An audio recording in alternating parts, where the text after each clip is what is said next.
Ahli kriminologi yang jadi saksi dalam persidangan pembunuhan Yosua kemarin juga menyatakan dugaan pelecehan seksual di Magelang tak bisa dijadikan motif pembunuhan Yosua. Ahli justru heran kenapa Sambo tak minta istrinya untuk divisum sebagai bukti adanya pelecehan seksual.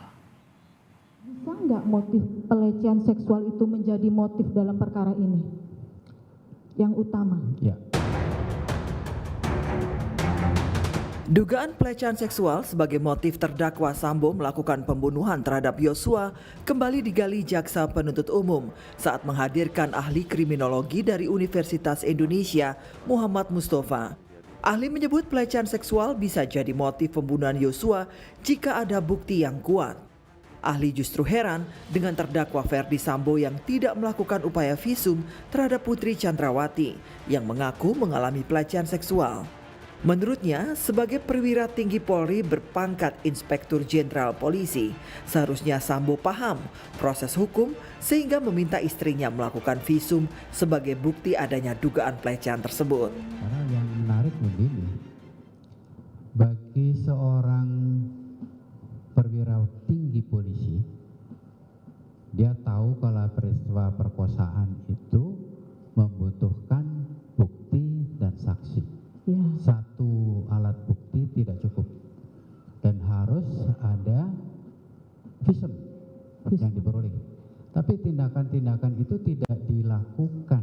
Tidak dilakukan. Meminta kepada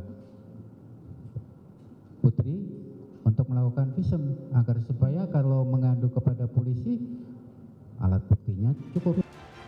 Jaksa pun mempertegas apakah dalam kasus ini pelecehan bisa dijadikan motif. Ahli menjawab tidak bisa karena tidak cukup bukti. Ahli justru menilai ada kemarahan lain yang bisa menjadi sebab terdakwa menyusun rencana pembunuhan Yosua. Artinya kalau tidak ada alat bukti berarti tidak bisa menjadi motif. Begitu ya. Nah, dalam hal ini dalam perkara ini tidak ada motif seperti itu. Tidak ditemukan. Tidak ada bukti. Ya, tidak ada buktinya. Menurut ahli gimana? Bisa nggak itu? Yang jelas adalah ada kemarahan yang dialami oleh pelaku yang berhubungan dengan peristiwa di Magelang, tapi tidak jelas. Atas penjelasan ahli kriminologi UI soal pelecehan seksual di Magelang tidak bisa dijadikan motif pembunuhan Yosua, terdakwa Ferdi Sambo membantahnya. Sambo tetap pada pendiriannya. Istrinya menjadi korban pelecehan Yosua di Magelang. Tim Liputan Kompas TV.